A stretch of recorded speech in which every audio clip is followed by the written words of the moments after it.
Now be sure that y'all come to the meeting. Follow me over with the boom. Well, move that over there. Right here now. You got the level on that, Joe? Hey, how's this video coming through? All right, the light's hot enough. Don't forget to...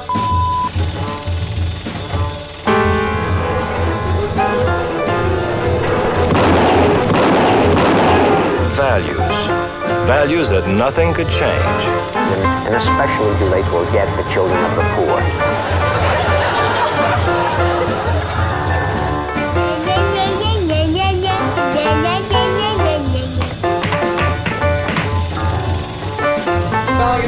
All right, return stay clear at number 2. Oh, you stay put, and I'll show you how a red-blooded woman can act in a crisis. Now brace yourself.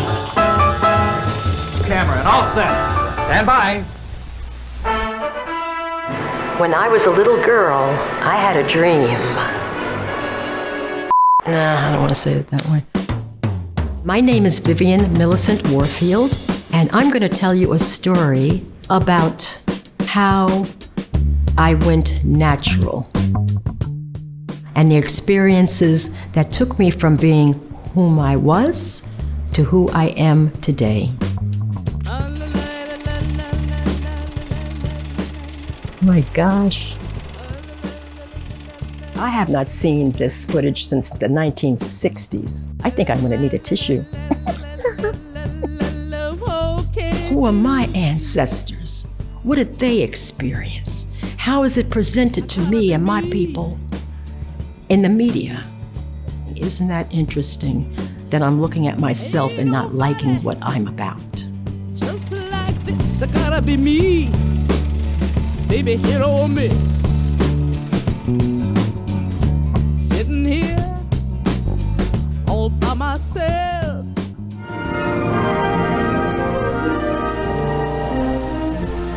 Hello, I'm Bob Trout. I've got a story here that I think is big, really big.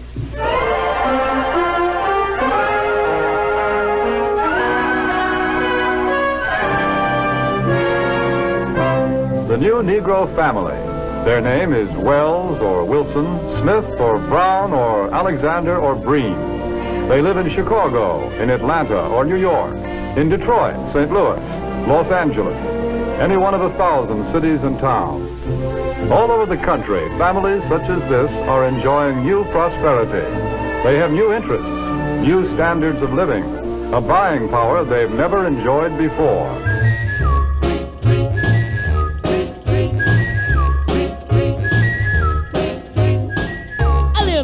With the yellow bill popped upon my windowsill. He said, get up, get up. From the 1940s, post-World War II, to the 50s, supposedly everybody was happy.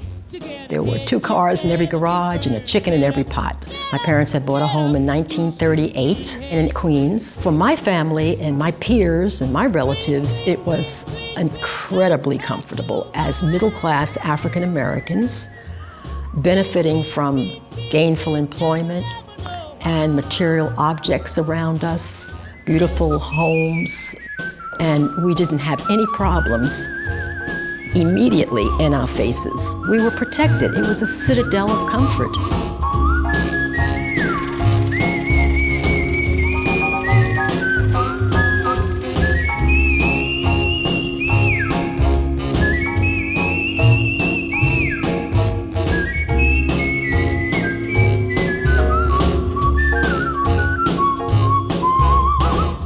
But little by little, I was beginning to see the inequities. For example, at the local supermarket, where we spent a lot of our money, did not hire our boys after school and during the summers. My brothers and their friends were not allowed to cross a certain boulevard, because that's where the white boys were. Astoria Pool, African Americans or coloreds weren't allowed to use that pool. I thought, wow, there's some stuff going on here. Didn't affect me personally at the time, but I was beginning to pick up the vibes.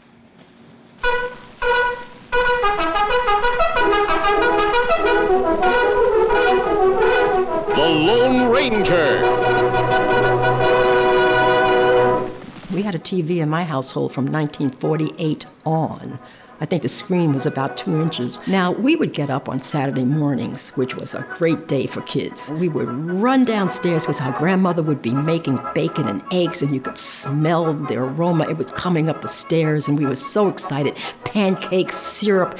We would gobble our food down to run into the living room where the TV was. Name your poison, gents.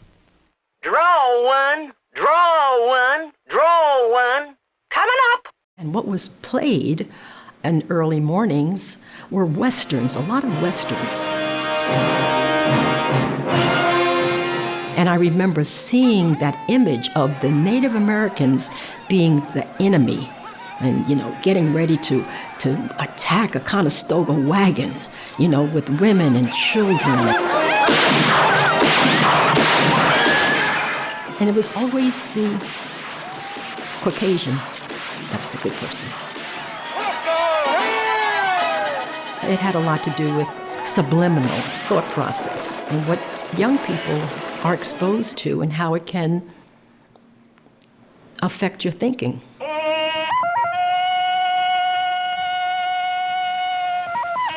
Mother, look. We had Tarzan and his ape friends. This Caucasian swinging on vines, through the jungle. And the only Africans you would see were the ones who were carrying the backpacks and, the schleppers, so to speak, the servants. They were never on par. Quenda. Or they were the bad people, once again, just like the Native Americans, always descending upon the safari people, the whites, who were the good guys. They didn't even have the women. Forget the women. You didn't see African women at all. Mom, Beck, will you tell me a pink story? If you ain't the beatin'est child I ever seen, when you want to hear a blue story, everything in it has got to be blue. And when you wants to hear a green story, everything in it has got to be green. Now, I could tell you a black story about my first husband.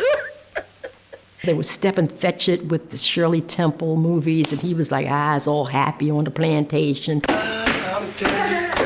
What's going on around here? You had Bill Robinson, who was tap dancing with her. He was kind of like depicted as somewhat intelligent, but they were always less than.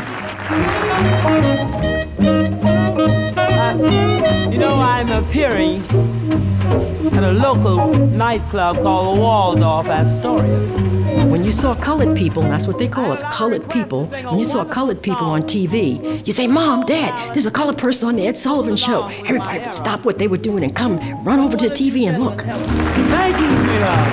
Oh, please don't talk about me when I'm... But you didn't see yourself in commercials.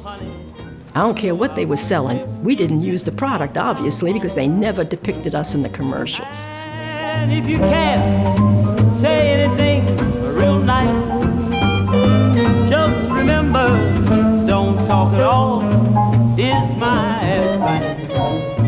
Remember, you go your way, I'll go mine, it's best that we do. And now, here's a kiss, I hope that this brings lots of love to you. 1958.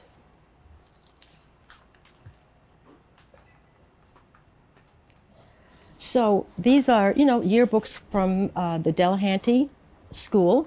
Oh, look at that. And I was vice president of the senior class, Vivian Millicent Warfield. Holy smokes. I guess I was always destined to be a leader. Being in what they call the black bourgeoisie, middle class people, we had social events just for our peer group, other black middle class families. And we did things like cotillions. Okay, this is mine. So I was 1962. I was a debutante. All these girls were my friends. Nice young. We had a good time. But look at these young women. They could have been Europeans. Yeah, here I am. Look at that. That little Holly Golightly hairstyle. That's how I looked when I was about 16 or 17 years of age. Africa hadn't hit us yet.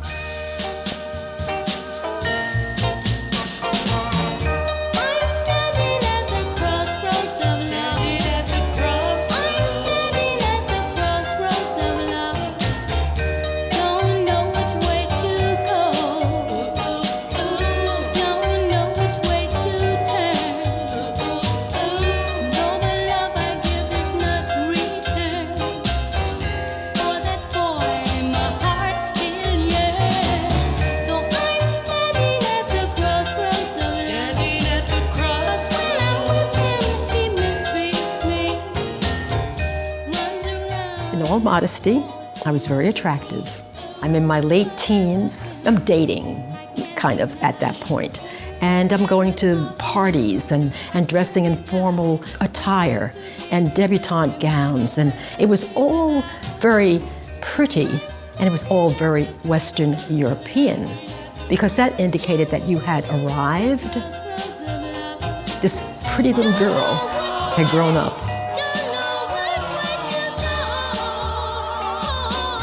We would straighten our hair with relaxers or hot combs. And, you know, the whole point was to look like a Western European. What can I say? To get away from the African appearance and the African culture. We didn't know about it. And you didn't want to associate yourself with it because it was traumatic. We just didn't want to deal with it. It was better to be closer to the Western European culture, and you were more accepted. And it was never depicted. It wasn't depicted, but we knew about it amongst ourselves, so we were okay with that.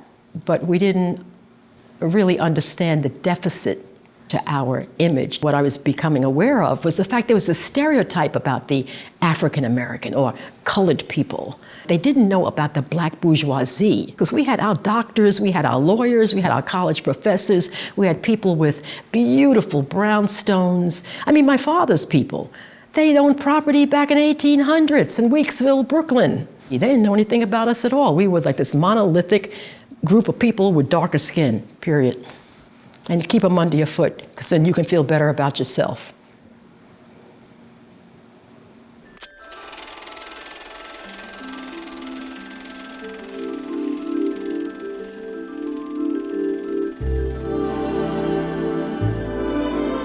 I went to Boston University, and I went up there to be exposed to what I thought would be a more liberal scenario. Well, let me tell you, racism came right in my face there. I was homecoming queen that year, I believe. First African-American homecoming queen for Boston University.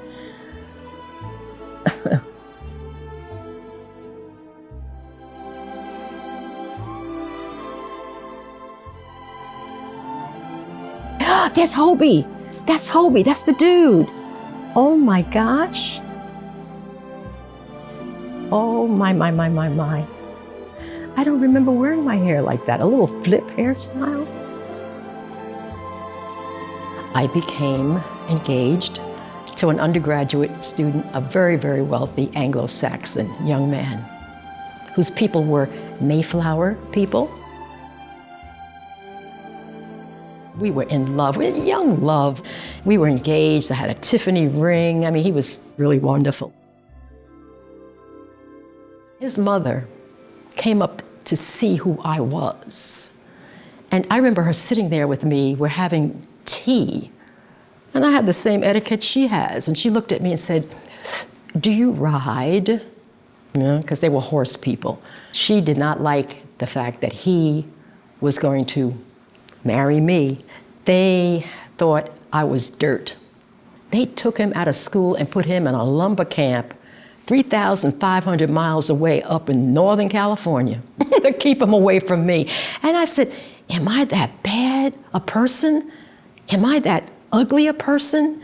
Am I that sinful a person? Why would somebody think that about me? So during my undergraduate years at Boston University, a lot of these students would go away off campus, you know, to vacation haunts during the summer. And one summer in particular, I said, you know, I'm going to stay up here and I'm going to work with the African American population. I want to put some time in with my people. So I became a camp counselor to little kids, 6 to 9, 10 years of age, a day camp. And I remember one particular field trip we took to Revere Beach. Now, Boston was a racist town. Blacks lived on one side of the town, whites lived on the other. The university kids, we stayed in our campuses. So I take these kids on a field trip to Revere Beach, and there were these white teenagers that start calling us niggers, get off the beach. And they literally picked up stones and started throwing them at us. Little children, 6, 7, 8, 9 years old, being stoned by these people. Teenagers, white teenagers. I got my kids together and we got back to safety and, back home, but I never forgot that experience. And again, people say, oh, you must have been so stressed after that. And I said, no, man, I wasn't stressed. That's where the anger came out. And it was all of that suppressed anger from years upon years upon years of seeing racism that didn't really hit me right in the face, but all of a sudden, it was in my face. Martin Luther King, who was a graduate from the School of Theology at Boston University, he came up one year when I was in undergraduate school. He spoke at a church in Roxbury and he spoke on the Commons, and he was there about his peaceful, we shall overcome. And I remember being in this church with sympathetic white American students, with the colored students, all joining hands, swinging back and forth. We shall overcome.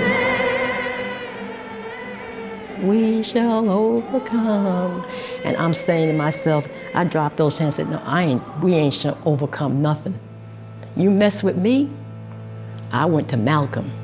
You mess with me, I'm not turning the other cheek. I'm gonna take you out.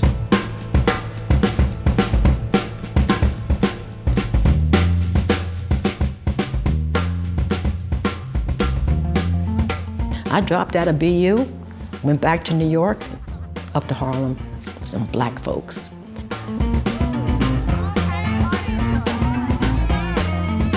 We're gonna get real blind and party all night long. I say we ain't gonna stop until crack of dawn. So don't think. Then you had the Harlem riots.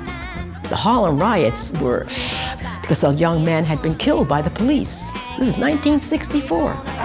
The young people, they tore Harlem up. Hanging out, that's what we wanna do. Hanging out, baby, just me and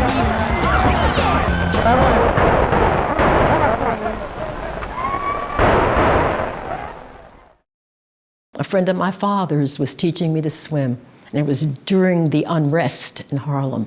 And he said to me, Vivian, if you're ever walking down the street and something breaks out, get into a doorway to protect yourself. And if there's a mob running down the street, don't run against them, run with them for protection. I mean, I had to learn how to take care of myself. I also learned how to make a Molotov cocktail, word. hanging out, that's what we gonna do. Hanging out, baby, just me and you. Oh, yeah. Get it on now. And the Anti-Poverty Agency, HARU Act, had just been created under President Johnson's Great Society. HARU Act at this time is not supposed to have any program. And my father had influence and got me a very nice position in the graphic design department in this huge anti-poverty agency, which was right down the street from the Black Panthers headquarters, not so far away from the Young Lords. I remember walking down the street one day going to HARU Act with my little Peter Pan collar dress, my little seersucker cotton dress and my little heels, and I walked past an African-American militant who was on a soapbox. And when I walked past, he stopped dead in his tracks with what he was talking about and said, well, what do we have here? Well, I was dressed absurdly. I'm walking down the street looking like I'm on the cover of 17 magazine, a glamour magazine. I'm wearing all this like perfectly Coscavi, it was so Ivy League European. It didn't have nothing to do with black culture. So he said, what do we have here? In other words, you look absurd. And it hit home. My people were the ones captured and kidnapped, taken away from your loved ones and your familiar surroundings, starved, put in the bottom of a ship, shipped across 3,000 miles of ocean to come out in some land that is so foreign to you in terms of its weather and it's everything, the environment and what you're hearing. The birds sound different, you know, the flora and the fauna is different. You're being put to work on plantations where you have no life. You're living in cabins with very little creature comforts, if any at all. Your women are being raped. Drive a man, he made a life,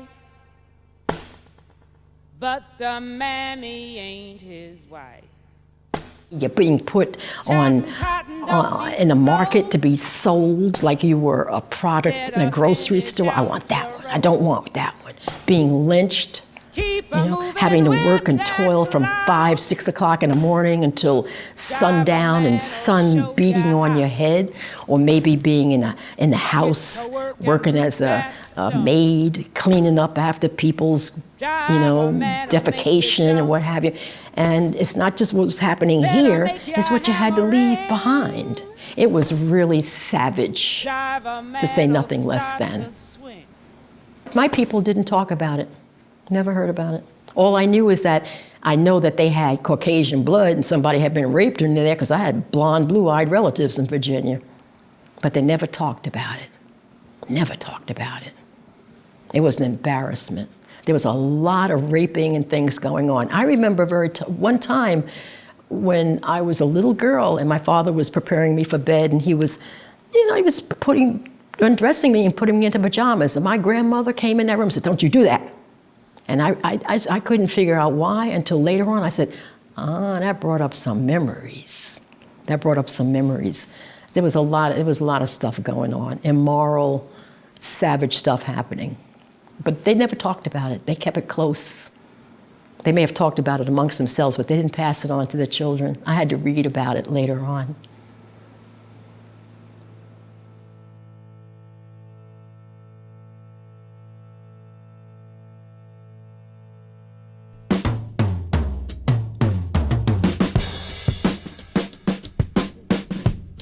Here I am in a black community with people who were beginning to feel very liberated and showing it externally with their attire and their hairstyles and their habits, you know, what they were doing during the day, even the food they were eating. African restaurants started opening. It was a whole different vibe. First time I saw the Grandessa models with their afros, people wearing dashikis, women wearing long garb with the Ashanti prints and the African jewelry. I gotta be me. We started adopting African names. We started getting rid of our European names in those days. We started taking on names like the men, Kwesi, Kwame, the women, Mangamisi, you know, Chinyere. We started adopting the African culture, and I said, you know what? I'm gonna cut this hair off because I still had that long white hair. I went to Black Rose, who was the salon where you would cut your hair off into a fro. I had to go through a barber shop. Beauty salons that were doing afros, they were just not there. She only had a little space behind this barber shop. And I remember walking into Black Rose's salon, had to walk past all of these men. And I remember they said, "Oh, girl, Missy, what you gonna do that for? Your hair is so pretty." I went back there to Black Rose and said, "Cut the stuff off." And within a very short time, I had a fro that would blot out the moon. I gotta be me.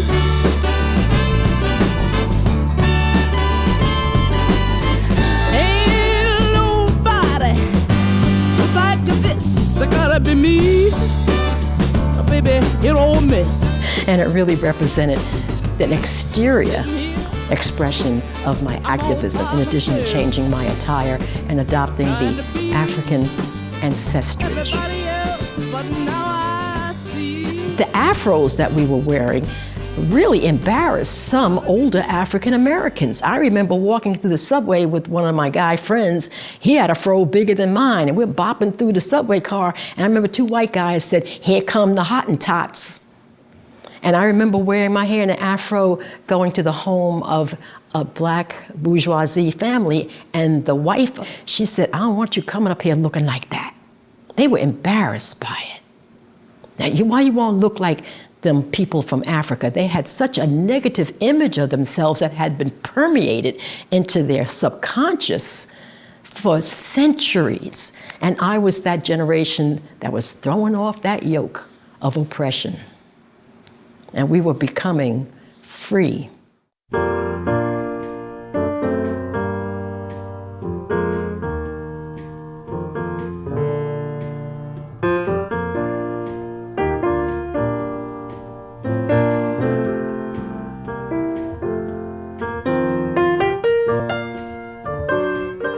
Well, the Vivian of today, the elder, the wise one, supposedly, the comfortable one, I look back on all that I've experienced, because I frequently think about it when I'm going to bed at night.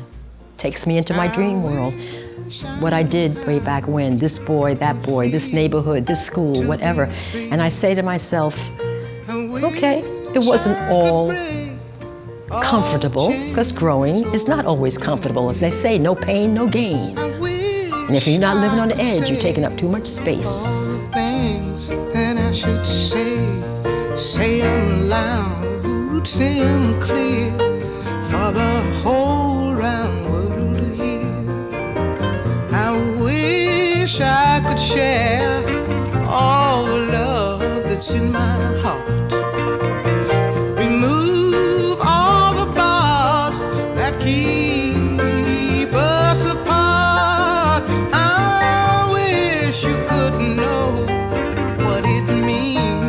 To be me, then you'd see and agree that every man should be free. I wish I could give all I'm longing. Good afternoon, ladies and gentlemen, honored guests. My name is Vivian Warfield. I'm the Executive Director of the Art Commission of the City of New York. Quite a journey. As I say, life is a journey. I'm a native of Queens, fourth generation New Yorker, and an elder of sorts.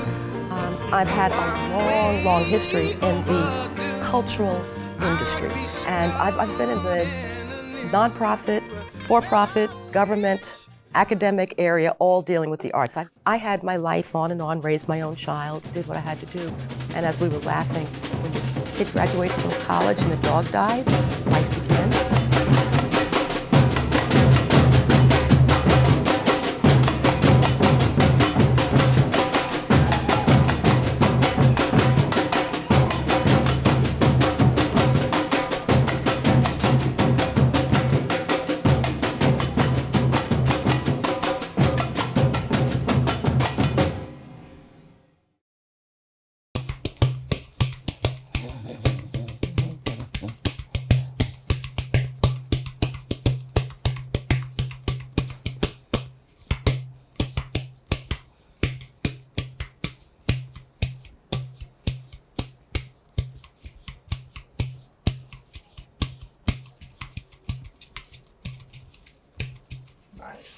And that's what I do in my kitchen.